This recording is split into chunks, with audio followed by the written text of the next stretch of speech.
tunaendelea na stori yetu. Vita binafsi juu ya ndoa kwa Amina. Amina aliingia ndani ya nyumba. Sebuleni alimkuta baba yake Mzee Bakari akiwa ameketi pamoja na mama yake Bi Mariam. Walikuwa wakizungumza kwa utulivu. Amina alipoingia ndani akatabasamu. Asalamu alaikum. Wa alaikum salam wa rahmatullahi wa barakatuh. Karibu Amina. Kisha Amina akamgeukia baba yake. Shikamoo baba. Marhaba mwanangu. Habari za safari baba? Njema mwanangu. Habari za majukumu? Mzuri baba.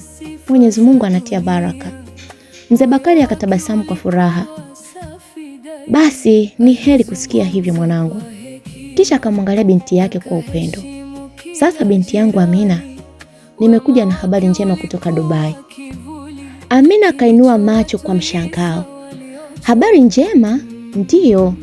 Tayari nimemweleza mama yako kwa kifupi. Atakueleza kwa upana zaidi. Ni jambo la heri. Mzee Bakari akasimama. Mimi naenda kujiandaa kwa swala ya adhuhuri. Mnaweza mkazungumza kabla ya adhana au hata baadaye mkipata muda.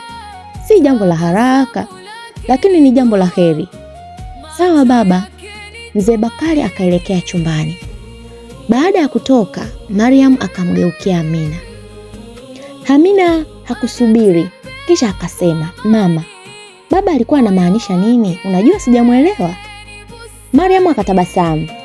Baba yako alipokuwa Dubai, alikutana na Mzee Ibrahim. Amina akauliza, Mzee Ibrahim? Mzee Ibrahim yupi huyo mama? Yule mwenye maduka ya abaya, mama yake akasema. Aha, sawa, Sasa yule Mzee Ibrahim, kumbe mbali na biashara ya abaya hapa Dar es Salaam, Mzee Ibrahim ana biashara kubwa sana za vito na samani huko Dubai. Kwa sasa biashara hizo zinasimamiwa na mwanawe Jamal. Amina katikisa kichwa taratibu. Mzee Ibrahim alimweleza baba yako kuhusu Jamal. Alisema kwa muda mrefu amekuwa akitafuta mwanamke wa kuoa, lakini kila aliyemchumbia aliishia kumsaliti. Sasa amekata tamaa kabisa. Amina alibaki kimya. Basi baba yako alipomsimulia kuhusu familia yetu, Mzee Ibrahim akaomba kama ingewezekana wewe na Jamali mfahamiane. Amina akakunja nyuso kidogo. Mama, kwani Mzee Ibrahim ananijua? Anawajua wewe na Anifa. Mwanzoni alitaka kupendekezwa Anifa, lakini baba yako alimweleza tayari ameolewa. Ndipo akasema kama ni hivyo, basi angependa kukufahamu wewe. Amina akavuta pumzi ndefu. Kisha akasema, Mama, kwa kweli sina cha kusema kwa sasa. Mariam akatikisa kichwa. Hakuna anayekulazimisha Amina. Lakini mwanangu, hata baba yako alisema mkutane kwanza. Mkielewana, alhamdulillah. Msipoelewana, hakuna shida. Amina akatulia kimya. Lakini Mariam akaendelea kwa sauti ya upole. Amina mwanangu, hebu fikiria pia umri wako. Amina akamwangalia mama yake. Kisha mama yake akasema, unahitaji kuwa na familia Amina. Unahitaji kuwa na watoto. Kimya kikatawala. Kumbuka ya kuwa wataalamu wa afya wanasema kadri umri unavyoongezeka, nafasi ya kupata ujauzito inapungua mwanangu. Amina akacheka kidogo. Mama, usinitishe basi. Siku hizi wanawake wanajifungua hata wakiwa na miaka 50 mama. Mariam naye akacheka. Ni kweli, lakini sio wote. Amina akasimama kisha akasema, basi mama, ngoja nirudi nyumbani. Nataka nikawahi kuswali. Kwa nini usiswalie hapa? Mama yake akauliza. Hapana, leo nina mgeni. Mgeni? Mgeni gani? Mama, unamkumbuka yule rafiki yangu Zainabu? Zainabu? Anakuja kutoka Qatar leo.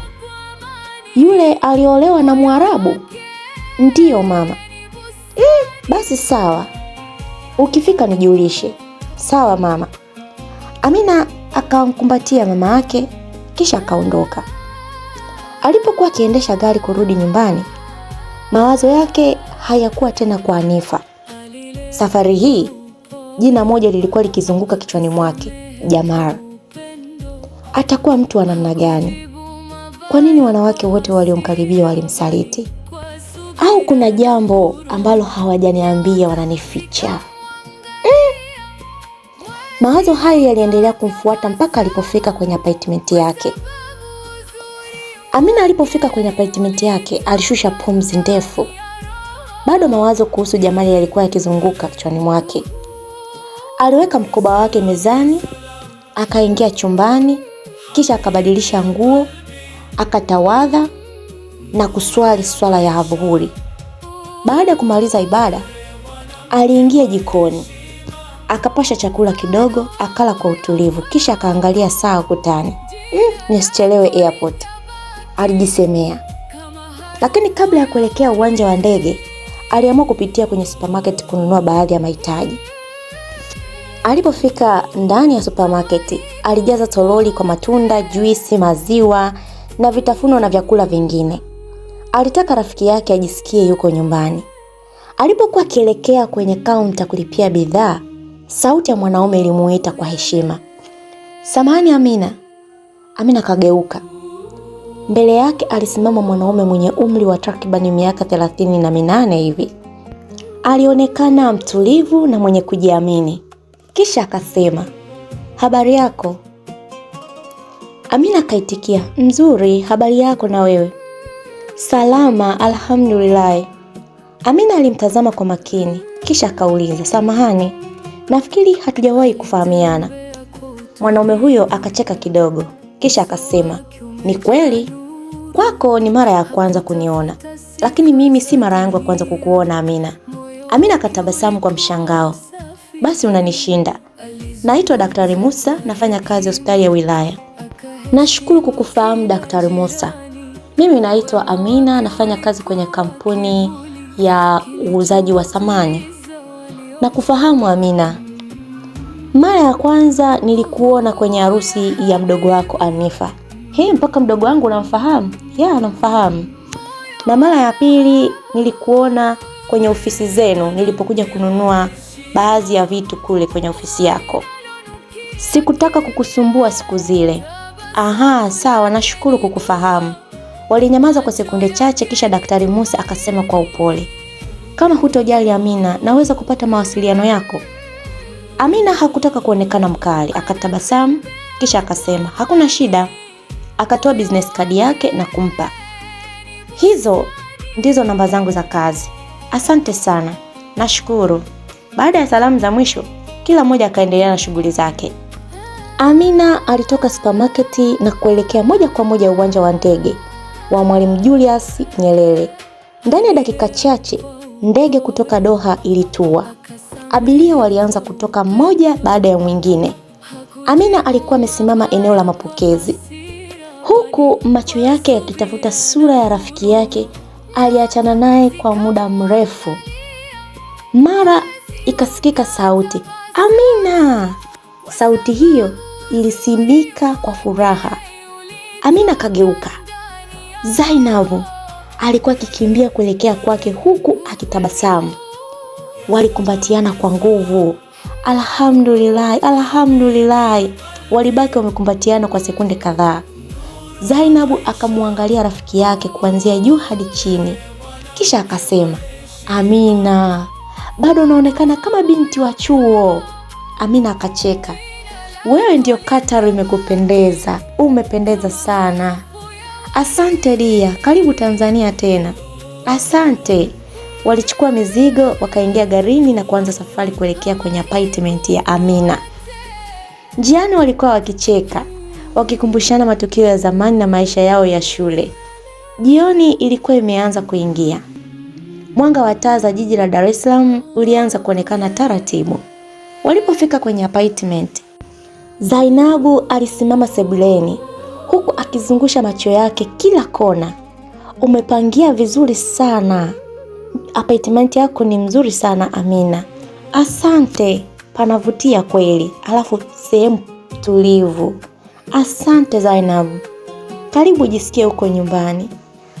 Amina akaingia kuswali, huku Zainabu akioga na kupumzika baada ya safari ndefu. Baadaye waliinuka pamoja kuandaa chakula. Walipomaliza kula, walibeba vikombe vya chai na kuelekea kwenye balkoni. Mbele yao, jiji la Dar es Salaam lilikuwa limejaa mwanga wa taa zilizong'aa kila upande. Upepo mwanana kutoka bahari ya Hindi ulivuma taratibu. Kilichowatuliza waliochoka. Walikaa kimya kwa muda, wakifurahia uzuri wa usiku. Kisha Amina akavunja ukimya. Habari za huko Katalbia? Zainabu akatabasamu. Alhamdulillah, maisha yanaendelea. Umemwacha mtoto na baba yake Zainab? Ndiyo, baba yake yuko likizo siku hizi, kwa hiyo ameamua kubaki naye kwa muda. Pia Amina, pale tunapoishi tuna wafanyakazi wengi, hivyo sina wasiwasi kabisa. Alhamdulillah. Zainabu akamgeukia Amina. Sasa nieleze wewe, habari za huku Bongo? Amina akacheka. Kwema Zainabu, kama unavyoniona. Zainabu akamchokoza. Na wewe, harusi lini nije nicheze? Wote wakacheka. Amina akatikisa kichwa. Zainabu, bado dia. Bado nini tena? Amina, siamini kama hakuna mwanaume anayekusumbua kwa uzuri wote huo. Amina akatikisa kichwa huku akitabasamu. Kisha akasema, dia Zainabu, swala si uzuri. Basi ni nini? Swala ni amani ya moyo Zainabu. Zainabu akanyamaza. Alijua sasa mazungumzo yalikuwa yanaingia kwenye jambo zito. Amina kipenzi, sijakuelewa. Umesema swala sio uzuri, bali ni amani ya moyo. Mbona unasema hivyo? Amina akavuta pumzi ndefu, kisha akasema, kwa sababu kila ninapoangalia ndoa zilizonizunguka Zainabu, naona maumivu kuliko furaha. Zainabu hakukatiza. Alimpa nafasi aendelee. Amina akaanza kusimulia kila kitu alichokuwa kimemtokea katika siku chache zilizopita na yale yote aliyoyashuhudia. Alimweleza kuhusu mwanamke aliyemwona kipigwa na mume wake. Akamweleza kuhusu Neema aliyelia kwa sababu ya usaliti. Akamweleza kuhusu shangazi yake aliyekuwa akificha majeraha yake kwa kusema ameanguka. Mwisho akamweleza habari aliyozisikia nyumbani kuhusu mdogo wake Hanifa. Nilishtuka sana Zainabu. Kwa nini? Kila mtu alikuwa anamwona Hanifa kama mfano wa ndoa nzuri. Kumbe naye anaishi kwenye maumivu Zainabu. Mume wake ana mke mwingine na watoto wawili juu. Zainabu akainamisha kichwa. Kisha akasema, inasikitisha sana. Kilichoniumiza zaidi ni kusikia mama akimwambia avumilie. Pole sana. Amina kaendelea. Alafu leo baba amerudi kutoka Dubai na ameniletea habari za kijana mmoja anaitwa Jamal. Wanasema tukutane eti. Tukielewana tuoane. Na wewe unasemaje? Zainabu alimuuliza. Amina akacheka kwa uchungu. Hata sijui niseme nini Zainabu. Kwa nini? Ninaogopa. Unaogopa nini? Ninaogopa kuingia kwenye maisha ambayo siyajui. Ninaogopa kuolewa kwa sababu ya umri au shinikizo la wazazi au maneno ya watu. Sitaki kuingia kwenye ndoa halafu baadaye nijute. Zainabu akatulia kwa muda. Kisha alikuwa akimwangalia rafiki yake kwa macho yaliyojaa huruma. Akasema kwa sauti ya utulivu, rafiki yangu Amina, unachokihisi ni cha kawaida. Amina akamwangalia. Hata mimi niliolewa nikiwa na ndoto nyingi. Kweli? Kweli. Nilipoanza kuwasiliana na mume wangu, kila kitu kilionekana kizuri. Alikuwa ananitumia pesa. Alikuwa akinipigia simu kila siku. Hakuna dakika inapita bila meseji. Hakukuwa na kitu nilichohitaji akashindwa kuninunulia. Hata nyumba ya wazazi wangu alichangia kuinunua. Amina akatabasamu. Basi uliona umeupata ulimwengu. Ndivyo nilivyodhani. Baada ya harusi nilipofika Qatar, Zainabu akanyamaza kwa sekunde chache. Uso wake ukabadilika. Kila kitu kilibadilika. Amina akamsogelea kidogo. Kivipi tena Zainabu? Kwanza maisha yangu yote yaliwekwa chini ya uangalizi. Uangalizi? Ndiyo. Simu yangu ilikuwa inafuatiliwa, kila ujumbe, kila simu inayoingia, kila ninachofanya. Amina akafumbua macho kwa mshangao. Kweli? Hata nikizungumza na mtu kwa muda mrefu alikuwa anajua. Yaani hakutaka nifanye kazi, hakutaka hata niwe na biashara, hakutaka hata nitoke peke yangu. Kwenda sehemu yoyote nilipaswa kuambatana na walinzi au dereva. Maisha yangu ndio yako hivi huko Qatar, Amina. Kila ninachotaka alinilipia. Alinilipia mwenyewe. Hakutaka nishike pesa. Nilitaka kununua kitu analipa. Nikitaka nguo analipa. Nikitaka chakula analipa. Nikitaka hela mkononi, hapana. Amina alitikisa kichwa pole pole. Hiyo ni ngumu? Ndiyo. Kitu kilichoniumiza zaidi ni upweke. Yeye muda wote yuko kazini. Hanywi pombe, hatembei na wanawake, hajawahi kunisaliti. Hata kwenye simu yake sijawahi kuona ujumbe wa mapenzi kutoka kwa mwanamke mwingine. Hilo namshukuru Mwenyezi Mungu. Lakini hakuna ukaribu, hakuna utani, hakuna kucheka, hakuna yale mazungumzo yanayoifanya ndoa iwe rafiki. Yaani tunaishi nyumba moja, lakini kila mmoja yuko kwenye dunia yake. Amina alibaki amenyamaza. Hakuwahi kufikiria kwamba hata maisha ya kifahari yanaweza kubeba upweke mkubwa kiasi hicho. Zainabu akavuta pumzi ndefu, kisha akasema, "Ndio maana nakwambia usiolewe kwa sababu ya pressure, usiolewe kwa sababu ya umri, usiolewe kwa sababu watu wanauliza. Jiandae kwanza moyoni, kwa sababu harusi ni siku moja, lakini ndoa ni maisha ya kila siku." Amina alimsikiliza kwa makini. Na kuhusu watu unaowaona kwenye mitandao wakionekana wana furaha, Zainabu akatikisa kichwa. Usidanganyike. Wengi wanapiga picha za tabasamu, lakini wakifika nyumbani wanalia. Wengine wanaishi pamoja kwa ajili ya watoto, wengine kwa sababu ya familia, wengine kwa sababu ya jamii. Huwezi jua. Amina akashusha macho. Maneno ya Zainabu yalikuwa yakigusa moja kwa moja maswali yaliyokuwa moyoni mwake. Zainabu akamshika mkono. Ukifika siku ukampata mwanaume sahihi, olewa kwa sababu moyo wako umekubali. Upo tayari kuolewa, sio kwa sababu watu wamekuchoka. Amina akatabasamu kwa mbali, kisha akasema, "Asante sana dia Zainabu." Lakini hakujua kuwa ushauri huo ungekuwa mwanzo wa maamuzi makubwa ambayo yangekuja kubadilisha maisha yake. Upepo uliendelea kuvuma taratibu kwenye balkoni. Saa zilikuwa zimekaribia saa 4 usiku, lakini mazungumzo yao yalizidi kuwa mazito. Baada ya ukimya mfupi, Zainabu akavuta pumzi ndefu, kisha akamtazama Amina machoni. "Amina, kuna jambo ambalo sijawahi kumwambia mtu yeyote hapa Tanzania." Amina akakunja nyusi. "Jambo gani Zainabu?" "Nimekuja hapa Tanzania na sababu nyingine mbali na kukutembelea." Amina akamsogelea. "Sababu gani?" "Nataka kufungua biashara." "Biashara?" "Ndiyo." "Huku Tanzania?" "Ndiyo." Amina kashangaa. "Lakini si mume wako ana uwezo wa kukuhudumia kila kitu?" Zainabu akacheka kwa uchungu. "Huo ndio watu wanauona. Kumbe si kweli." "Ni kweli ana uwezo. Haninyimi chochote ninachohitaji." "Basi tatizo liko wapi Zainabu?" "Tatizo ni kwamba sitaki maisha yangu yote yawe mikononi mwa mtu mmoja." Amina alibaki akimsikiliza. "Nataka siku moja nikitaka kufanya jambo nisiogope kwa sababu sina hata shilingi yangu. Nataka nijisikie ninaweza kujisimamia." "Zainabu, na mume wako anajua mpango huu?" Zainabu akatikisa kichwa haraka. "Hapana." "Kwa nini? Huoni kama ni hatari?" "Kwa sababu hataki nifanye biashara wala kazi. Anataka nibaki nyumbani nimlee mtoto. Yeye anaamini jukumu lake ni kuhudumia na jukumu langu ni kutunza familia."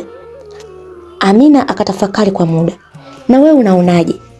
"Amina, si vibaya mume kumhudumia mke wake, lakini mwanamke pia anatakiwa awe na kitu kitakachompa thamani na kujiamini. Si kila kitu kiwe cha kuomba." Kimya kikatawala tena. Baada ya sekunde chache Amina akauliza, "Sasa mtaji wa biashara utatoka wapi kama hakupi pesa mkononi?" Tabasamu dogo likatoka usoni mwa Zainabu.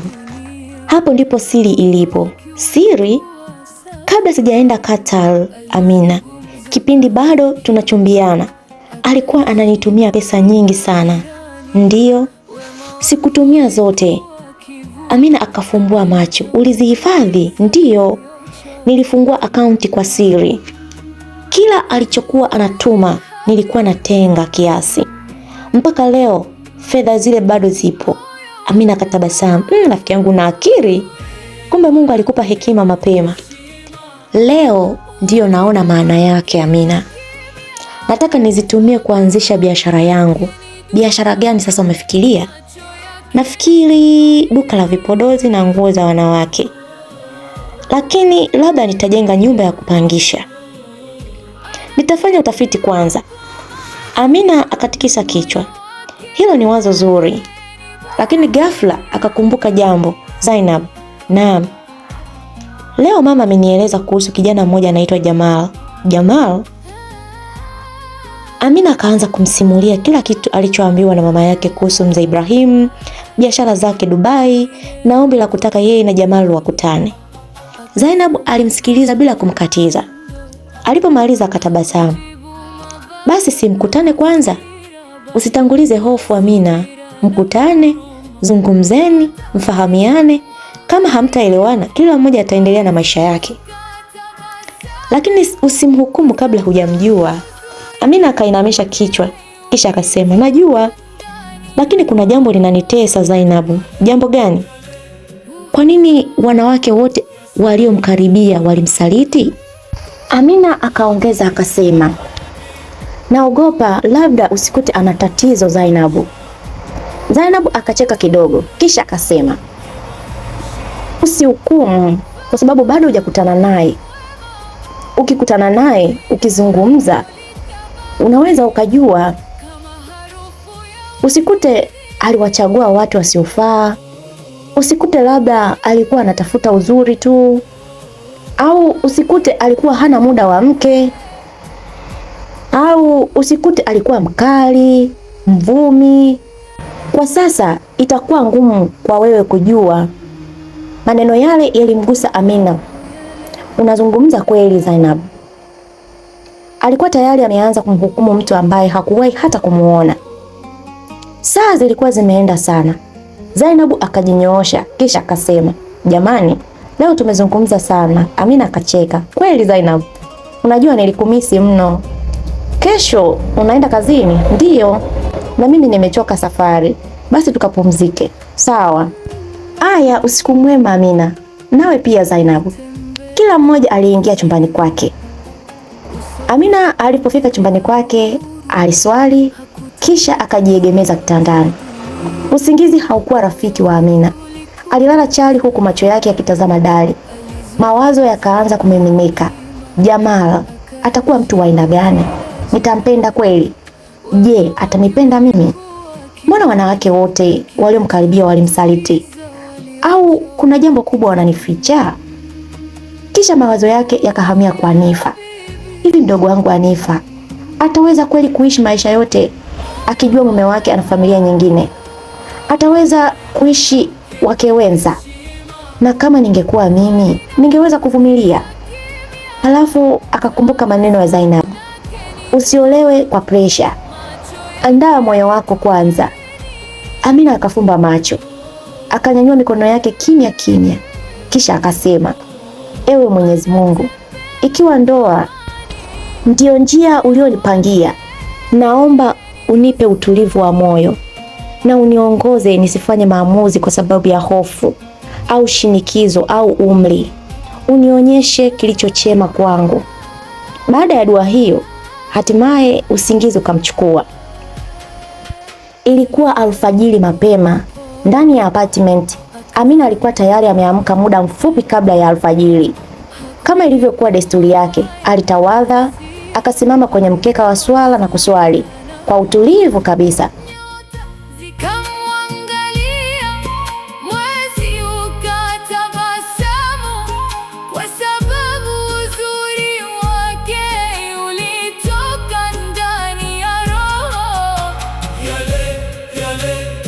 Baada ya kumaliza, alikaa kwa dakika chache akifanya dua. moyo wake umetulia kuliko usiku uliopita. Baada ya hapo, akaingia jikoni, akakifungua kinywa, akaandaa chakula mchana kwa ajili ya Zainab. Kisha usafi wa nyumba. Alitaka rafiki yake akiwa hajakosa chochote. Angalia saa, aligundua ulikuwa muda kuondoka kwenda kazini. Hakutaka kumwamsha Zainab ambaye alikuwa bado analala baada ya uchovu wa safari. Alichukua karatasi ndogo akaandika, "Dia Zainab, natumaini umelala vizuri. Nimeondoka kwenda kazini. Kifungua kinywa na chakula vipo tayari. Jisikie uko nyumbani. Ukihitaji chochote nipigie simu. See you later. Amina." Aliweka mezani, akachukua mkoba wake na kuondoka. Baada ya dakika kadhaa, gari la Amina likaingia kwenye maegesho ya kampuni. Aliposhuka, wafanyakazi kadhaa walimsalimia kwa heshima. "Asubuhi njema bosi, asubuhi njema." Akatabasamu na kuendelea kuelekea ofisini kwake. Njiani alikutana na rafiki yake wa karibu Neema. Tofauti na siku zilizopita, safari hii Neema alikuwa akitabasamu. Amina alifurahi kuona tabasamu lile. "Habari za asubuhi Neema, leo nakuona una furaha." "Leo naona tabasamu limerudi." Neema akacheka kidogo. "Lazima maisha yaendelee," alisema Neema. Amina akamshika bega. "Kuna jambo nataka tuzungumze."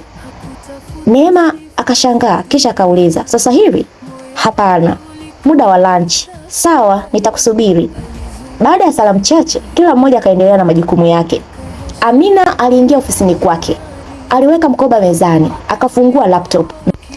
Akaanza kupitia ratiba ya siku. Dakika chache baadaye, simu yake ikaita. Alipotazama kwenye kioo cha simu, aliona jina lililoandikwa Dr. Musa. Akatabasamu kidogo kisha akapokea. "Asalamu alaikum." "Wa alaikum salamu Amina, habari yako?" "Nzuri, alhamdulillah. Na wewe je?" "Mwenyezi Mungu anasaidia, alhamdulillah." Kulikuwa na ukimya mfupi, kisha Daktari Musa akasema kwa sauti ya heshima, "Natumaini sijakusumbua Amina." "Hapana, nilikuwa naomba kama hutojali, ningependa tukutane siku moja tuzungumze." Amina akatulia kidogo. Hakupenda kutoa majibu ya haraka. Kisha akauliza, "Ungependa tukutane lini?" Daktari Musa akasema, "Muda wowote utakaoona unafaa." Amina akafikiria kwa sekunde chache kisha akasema, "Kwa kawaida Jumamosi huwa ninakuwa huru zaidi." "Sawa. Basi kama hutabadilisha ratiba, tukutane Jumamosi." "Asante sana, karibu. Inshallah tutaonana, inshallah." Simu ikakatwa. Amina akaweka simu mezani. Hakuwaza sana kuhusu mazungumzo yale. Alirudi kwenye kazi zake. Dakika 5 hivi baadaye, hodi hodi, "Karibu." Mlango kafunguliwa. Aliyeingia alikuwa ni Juma, mmoja wa wafanyakazi waliokuwa wakifanya kazi chini ya uongozi wa Amina. "Habari bosi." "Mzuri Juma, karibu. Kaa, asante." Juma alikaa, lakini uso wake haukuwa na furaha kama kawaida. Amina alilitambua hilo mara moja. "Ehe Juma, nakusikiliza." Juma akashusha pumzi, kisha akasema, "Bosi, nina tatizo." Juma akanyamaza kwa sekunde kadhaa, kana kwamba alikuwa akitafuta maneno ya kuanzia. Hatimaye Amina akauliza, "Una tatizo gani Juma?" "Bosi, nimekuja kuomba ruhusa ya dharura." "Ruhusa ya nini tena Juma?" "Nahitaji siku chache niende mkoani." "Mkoani? Una tatizo gani? Kufanya nini?" Juma akashusha macho, kisha akasema, "Mke wangu amenitoroka bosi." Amina alishtuka. "He? Mke wako?" "Ndiyo bosi." "Pole sana Juma." "Asante bosi." "Kuna nini hasa?" "Bado sijui sababu halisi. Aliondoka ghafla, akaniachia mtoto mdogo." Amina akamwangalia kwa huruma. "Mtoto ana umri gani?" "Miaka 2 hivi." "Sasa hivi yupo wapi?" "Nimemwacha kwa jirani yangu." "Jirani?" "Ndiyo. Na mama mmoja anayefanya biashara ya mazao. Ana mtoto wa rika moja na mwanangu. Ndio maana amenisaidia leo." Amina akatikisa kichwa. Kisha akasema, "Na unataka kwenda mkoa gani?" "Lindi." "Kwa nani?" "Mama yangu anaishi huko." "Unataka mtoto akae kwake kwa muda gani?" Kwa sasa siwezi kufanya kazi vizuri huku nikimwangalia mtoto peke yangu." Ofisini kukawa kimya. Amina alimwangalia Juma kwa makini. Alimfahamu kama mfanyakazi mwenye nidhamu. Hakuwahi kusikia akigombana na watu. Hakunywa pombe, hakupenda vurugu. Alikuwa mchapakazi na mwenye kuwaheshimu wenzake. Ndio maana habari zile zilimshangaza sana. Baada ya kutafakari kwa muda, Amina akasema kwa upole, Juma, naam boss, nitakupa ruhusa. Uso wa Juma ukabadilika. Kweli boss? Ndiyo. Badala ya siku 3 ulizoomba nakupa wiki 2. Juma akafumbua macho kwa mshangao. Wiki 2? Ndiyo. Nenda ukampeleke mtoto kwa mama yako, ukaweke mambo yako sawa, kisha utarudi kazini ukiwa na amani. Macho ya Juma yakaanza kuloa machozi. Asante sana boss, usinishukuru. Mtoto anahitaji utulivu zaidi kuliko kazi, na wewe pia unahitaji muda wa kupanga maisha yako. Juma akasimama kisha akasema, Mwenyezi Mungu akubariki sana. Amina, amina. Msalimie mama yako, nitamwambia. Juma akatoka ofisini. Mlango ulipofungwa, Amina alijiegemeza kwenye kiti chake, akavuta pumzi ndefu, kisha akajiuliza moyoni, Juma ni mmoja wa wanaume watulivu zaidi ninaowajua. Hanywi pombe, si mkorofi, ni mchapakazi, anampenda mtoto wake, lakini bado mke wake na yeye amemkimbia. Amina akatikisa kichwa pole pole, kisha akasema, lakini bado mke wake amemkimbia. Kwa nini? Hizi ndoa kweli zina siri nyingi ambazo huwezi kuzijua ukiwa nje ya hiyo ndoa. Ndoa hizi jamani, nini kitaendelea? Usikose sehemu inayofuata. Tafadhali usiache kusubscribe, kulike na kucomment. Asante kwa kuangalia story hii ya Amina sehemu ya pili. Mwenyezi Mungu akubariki, nikutakia siku njema na kwaheri.